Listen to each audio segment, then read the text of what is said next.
Crime की दुनिया में ये कहानी बहुत ही अलग है, जिसमें एक औरत को और उसके 2 बच्चों सहित तीनों को बहुत ही दर्दनाक मौत दी जाती है।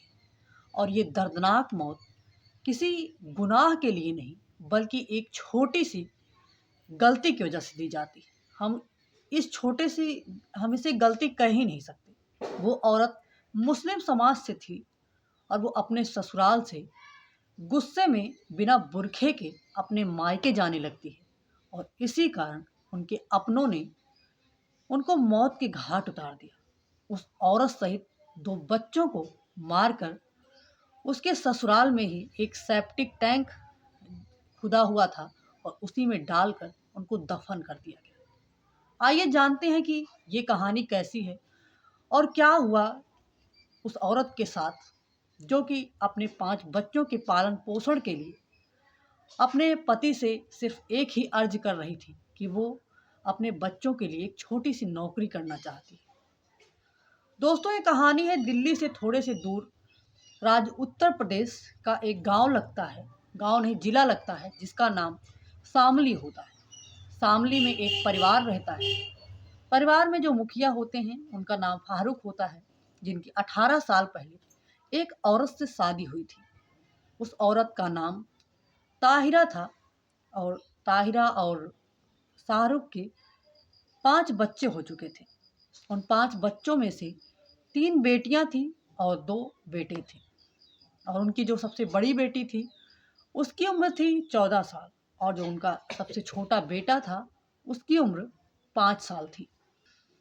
अब जो फारूक था वो शादियों में रोटियां बनाने का काम किया करता था और पैसे बहुत ही कम मिला करते थे, और परिवार काफ़ी बड़ा था, जिसकी वजह से उनका गुजर बसर होना बहुत ही मुश्किल हो रहा था। इतना मुश्किल कि बच्चों को शिक्षा नहीं मिल पा रही थी और जो बच्चे थे उनको पेट भर भोजन नहीं मिल पा रहा था।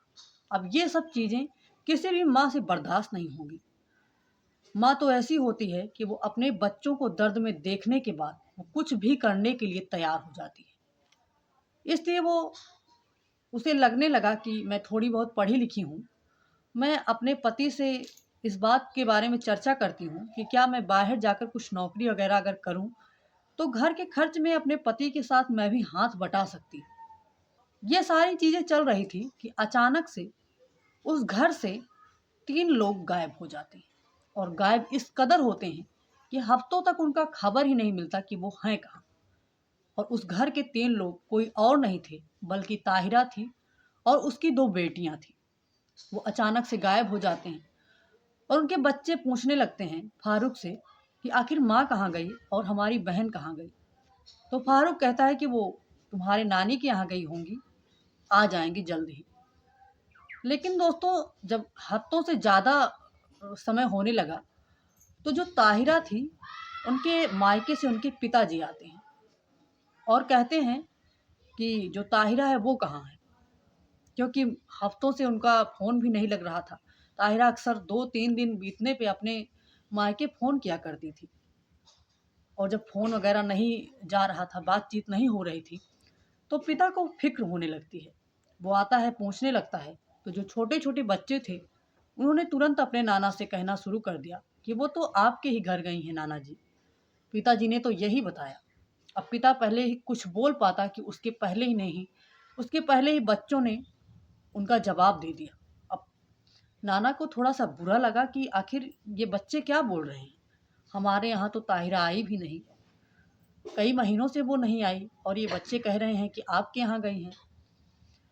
फिर जो है उन बच्चों का जो बाप था फारूक, वो बात को सँभालते हुए अपने ससुर से कहने लगता है कि ताहिरा जो है गुस्से में घर से चली गई है, वो और अपने संग अपनी बड़ी बेटी और छोटी बेटी को भी ले गई है। आप परेशान मत होइए, वो आ जाएगी, कई बार वो गुस्से में घर छोड़कर जा चुकी है और इस बार भी आ जाएगी। लेकिन उनके पिता को थोड़ा-सा बुरा लगा और अजीब लगा, और उसकी बातों पर उन्हें यकीन नहीं हो रहा था। उसके बाद जो ताहिरा के पिता थे उन बच्चों से और बातचीत करने की कोशिश करते हैं कि आखिर कब से तुम्हारी मम्मी गई हैं, क्या हुआ था? तो बच्चों को तो कुछ भी नहीं मालूम था, उन्हें सिर्फ इतना मालूम था कि मम्मी गुस्से से घर छोड़कर मामा के यहाँ गई हैं। लेकिन जब मामा के घर मतलब नाना जी ही वापस आ गए, तो इस बात में तो कोई सच्चाई थी ही नहीं कि उनकी मम्मी नाना के यहाँ गई हैं। अब जो ताहिरा के पिता थे, वो एक बार फिर से फारूक से बात करने की कोशिश करते हैं, लेकिन वो देखते हैं कि फारूक उनसे मुंह छिपाकर घर से कहीं जाने की बात कर रहा है तो कहीं कुछ बता रहा है। वो जैसे लग रहा था कि वो कुछ छुपा रहा है। उन्हें उसकी बात पर बिल्कुल यकीन नहीं हुआ और उसके बाद वो उस गांव के प्रधान के पास पहुंच जाते हैं और वहां पर उनके मन में जो था वो अपने मन की बात कह देते हैं। कहते हैं कि हमारी बेटी और हमारी दो नातिन दोनों हफ्तों से खोई हुई हैं। हमें इस बात की सही जानकारी भी नहीं है कि वो हफ्तों से गई हैं कि कितने दिन से गई हैं, लेकिन हफ्तों से मेरी बेटी से बात नहीं हुई है। और जो हमारी बेटी का जो पति था उससे वाद विवाद अक्सर होता रहता था। मुझे कुछ ठीक नहीं लग रहा। तो जो ग्राम प्रधान होते हैं वो कहते हैं चलिए पुलिस स्टेशन चलते हैं, क्योंकि हो सकता है कि चीज़ें कुछ गड़बड़ हुई हों। क्योंकि सारी चीज़ें उन्होंने जब बताई तो ग्राम प्रधान को भी थोड़ा सा शक होने लगा। अब ग्राम प्रधान की मौजूदगी में ताहिरा के पिता ने रिपोर्ट दर्ज करवाई अपने दामाद के खिलाफ। अब जब उन्होंने रिपोर्ट दर्ज करवाई कि उनकी जो बेटी है और उनकी दो नातिन हफ्तों से खोई हुई हैं, जिनका कुछ पता नहीं है। बच्चे कह रहे हैं कि पापा ने बताया कि नाना के यहाँ गई हैं मम्मी, वहीं जो पापा हैं उनके फारूक, वो ये बता रहे हैं कि वो घर छोड़कर भाग गई हैं। चीज़ें बहुत ही अटपटी लग रही हैं। सर आप एक बार जांच पड़ताल करिए, हमारा मन घबरा रहा है। ताहिरा के पिता ने पुलिस स्टेशन में ये सारी चीज़ें जाकर बता दी। अब सूचना मिलते ही पुलिस की टीम आती है और जो फारूक है उससे पूछताछ करना शुरू कर देती है। अब पूछताछ में जो फारूक था वो घबरा जाता है। उसे बिल्कुल भी अंदाजा नहीं था कि उसके साथ ये सब होने वाला है। वो वही बातें फिर बताने लगता है, चीज़ों को घुमाना शुरू करता है कि हमारी पत्नी हमसे गुस्से में अपनी दोनों बेटियों के साथ घर छोड़कर चली गई है। वो कुछ दिन के बाद आ जाएगी, आप हमें थोड़ा सा टाइम दीजिए। लेकिन पुलिस उस इंसान को टाइम नहीं दे सकती थी, क्योंकि अगर उसे टाइम दिया जाता तो शायद वो कहीं भाग जाता। हो सकता है उसने कुछ अपनी पत्नी के साथ, अपनी बेटियों के साथ कुछ गड़बड़ किया हो। अभी तो चीज़ें बिल्कुल साफ नहीं हुई थी और शक के तौर पर उससे गहराई से पूछताछ की जाती है, उसे टॉर्चर किया जाता है। लेकिन वो चीज़ों को घबराए मन से बता रहा था। कभी कुछ बता देता, कभी कुछ बता देता। उसकी बातें अटपटी लग रही थी। पुलिस को शक होने लगा। अब पुलिस ने रात भर उसे टॉर्चर किया, सख्ती से पूछताछ की। अब फारूक अपने मन की बात छुपा नहीं पाता। वो अपने मन में दबी हुई बात पुलिस के सामने खोल देता है। अब वो चीज़ों को बताना शुरू करता है। और पहले तो पुलिस की टीम को अपने घर लेकर आता है और अपने घर में बनी सेप्टिक टैंक की ओर इशारा करता है, जिसमें हाल ही में कुछ खुदाई हुई थी। अब पुलिस की टीम को इशारा मिलते ही वहां पर मजदूर लगाए जाते हैं और खुदाई शुरू होती है। घंटों तक खुदाई शुरू होती है। क्या था उसमें? पुलिस ने पूछताछ करना शुरू किया। फारूक ने अपना जुर्म कबूल किया कि उसने अपनी दो बेटियों सहित अपनी पत्नी को भी उस टैंक में डाल दिया है, वो भी मारकर। अब 7 से 8 दिन बीत गए थे, लाश तो सड़ चुकी होगी, लेकिन खुदाई जारी रही और लगभग 6 से 7 घंटे बाद 3 लाशें बाहर निकल कर आती हैं, जिनकी अवस्था बहुत ही गड़बड़ हो गई थी, जिन्हें पहचानना भी मुश्किल था। अब इसके पीछे की कहानी पुलिस फारूक से पूछना शुरू करती है।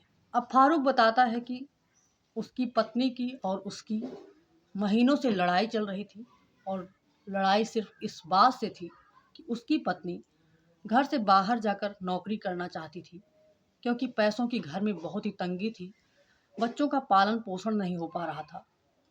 लेकिन मुस्लिम समाज में बहुत ही सख्ती होती है, वहाँ पर औरतों को बहुत ही दबा कर रखा जाता है। औरतों का बाहर निकलना भी गुनाह माना जाता है। इसलिए बार बार शाहरुख रोक रहा था कि हमारी नाक कट जाएगी, हमारी समाज में इज्जत नहीं रह जाएगी।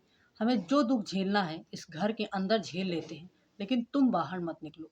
वहीं पत्नी से अपने बच्चों का दुख नहीं देखा जा रहा था।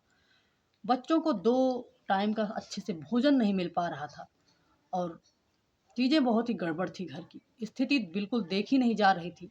वहीं ताहिरा पढ़ी-लिखी थी। उसे समाज के रीति-रिवाज बहुत ही झूठे और बेवजह लग रहे थे। उसे लग रहा था कि मेहनत करके खाना क्या गुनाह हो सकता है। वो ज़िद पर अड़ जाती है और इतना ज़िद पे अड़ जाती है कि वो अपने बच्चों के दुखों को जब-जब याद करती है, उसे लगता कि अब घर छोड़कर जाना चाहिए हमें। और एक दिन उसने ऐसा ही किया। वो बिना बुर्खे के कपड़े पहनकर अपने मायके जा रही होती है। सोचती है कि अपने मायके में रहेंगे और वहीं से कोई नौकरी कर लेंगे, उसके बाद बच्चों को वहाँ पर बुला लेंगे, उनका पालन-पोषण करेंगे। लेकिन वो रास्ते में थी, तभी किसी ने फारूक के पास फ़ोन किया कि तुम्हारी पत्नी आज बस में दिखी, जो कि बिना बुर्खे की थी। और वो बहुत ही घटिया अंदाज में उसने फारूक से ये सब बात किया। अब जब वो उसने इस तरह कहा तो फारूक को बहुत बुरा लगा। उसे इस बात का बुरा नहीं लगा कि वो गुस्से से घर से भागी है, बल्कि उसे इस बात का बुरा लगा कि उसकी कितनी बेइज्जती हुई, ऐसे ही कितने लोगों ने उसे देखा होगा और इस सब के लिए उसे कितना समाज में कितनी बेइज्जती सहनी पड़ेगी, क्योंकि मुस्लिम समाज में बुर्का बहुत ही जायज़ माना जाता है। अब उसे कुछ नहीं समझ में आता। जो ताहिरा है वो अपने मायके पहुंच जाती है और शाम को पीछे-पीछे उसका पति जो है फारूक भी पहुंच जाता है और उससे कहता है कि मुझे माफ़ कर दो, तुम जो कहोगी हम वही करेंगे, तुम्हें ड्यूटी करना है तो तुम घर से कर लेना, लेकिन यहाँ से चलो। हर चीज़ से अनजान उसकी पत्नी वो अपने पति की बात को मानकर घर वापस लौट आती है। उसे नहीं पता था कि उसके साथ क्या होने वाला है। वो घर वापस लौट आती है। उसी रात उसका पति उसे मारने का प्लान बनाता है और सोचता है कि इस औरत को ख़त्म करना होगा, वरना एक ना एक दिन ये उसकी इज्जत लेकर रहेगी, वो समाज में मुँह दिखाने लायक नहीं बचेगा। इसलिए वो उसे मारने की प्लानिंग करता है। लेकिन वो मारने की पूरी प्लानिंग तो कर लेता है, लेकिन वो हफ्तों तक सोचता रहता है कि मारूं कि ना मारूं, उससे बात करके चीज़ों को सुलझा लूं, क्या करूं। हफ्तों के बाद उसे समझ में आया कि उसकी पत्नी मानेगी नहीं और ये गरीबी दूर नहीं होगी, हम अपने बच्चों का पालन पोषण कर नहीं पाएंगे। इस कारण अब उसकी पत्नी ड्यूटी तो करके मानेगी, इसलिए इसे ख़त्म करना ही सही रहेगा। एक रात का समय होता है, सारे बच्चे सो जाते हैं, तभी वो अपनी पत्नी से कहता है हमारा सर दर्द कर रहा है, थोड़ी सी चाय बना दो। अब उसकी पत्नी चाय बनाने के लिए किचन में जाती है और मौका देखकर वो ही पीछे पीछे जाता है। वो पीछे पीछे जाता है और अपने पत्नी का तेज से गला दबाता है और गला इस कदर दबाता है कि उसकी चीख निकल जाती है। और जैसे ही उसकी चीख निकलती है, उसकी दोनों बेटियों के कानों में अपने माँ की आवाज़ जाती है। एक 6 साल की थी और एक 14 साल की। 14 साल की बेटी पीछे पीछे भागती हुई किचन की तरफ दौड़ती है और वो 6 साल की जो बेटी थी वो भी वहाँ उसके पीछे पीछे अपनी बहन के दौड़ती है, क्योंकि जो उसकी बहन थी वो चिल्लाती हुई जाती है तो उसके बगल ही लेटी हुई थी, तो वो भी पीछे पीछे जाने लगती है। अपने पिता को ये सब करते हुए वो दोनों बेटियां देख लेती हैं और पिता की भी नज़रें अपनी बेटियों से मिलती हैं। लेकिन तब तक उसकी माँ खत्म हो चुकी थी। लेकिन अब 2 चश्मदीद हो गए थे। अब फारूक को जो सामने खड़े थे इनका भी तो इंजाम करना था। उसके बाद वो बिना सोचे समझे अपनी 2 मासूम बेटियों की हत्या कर देता है। उसके मन में ये ख्याल आता है पहले कि अगर हमने ये हत्या की है और ये दोनों बेटियां कभी ना कभी तो हमारा राज खोल देंगी, हम बच नहीं पाएंगे। इसलिए हमें इन्हें भी ख़त्म करना होगा। और बिना सोचे समझे वो अपनी दोनों बेटियों को भी ख़त्म कर देता है और उसी रात जो घर में एक सेप्टिक टैंक खोदा हुआ था उसी में तीनों लाशों को ले जाकर डाल देता है। पहले उसे और ज़्यादा गहरा करता है, डालकर ऊपर से मिट्टी से उसे पूरी तरह से ढक देता है। उसके बाद उसे रात भर नींद नहीं आती है। वो चीज़ों को सोच रहा था, पुरानी चीज़ों को याद कर रहा था, लेकिन खुद को समझाता है। और हफ्ते बीत जाते हैं। जब ताहिरा अपने घर फ़ोन नहीं करती, कोई सूचना नहीं मिलती, कुछ समझ नहीं आता कि उसका पिता भी सोचता है कि जिस दिन से बेटी गई है फ़ोन नहीं किया, क्या बात हुई। हफ्ते बीत गए, 7-8 दिन जब बीतते हैं तो ताहिरा के पिता आते हैं, तो बच्चों का ये बयान सुनकर कि वो नाना के यहाँ हैं, उन्हें शक होता है और प्रधान के पास जाते हैं। फिर पुलिस के पास जाते हैं और सारी चीज़ों का खुलासा हो जाता है। अब जो फारूक है वो पुलिस के गिरफ्त में है। आगे जो उसकी सज़ा की प्रोसेसिंग है वो उसे दी जाएगी, लेकिन 3 मासूमों की मौत का ज़िम्मेदार क्या वो बुर्खा है या मुस्लिम समाज की ये तुच्छ रीति रिवाज? कमेंट में ज़रूर बताना।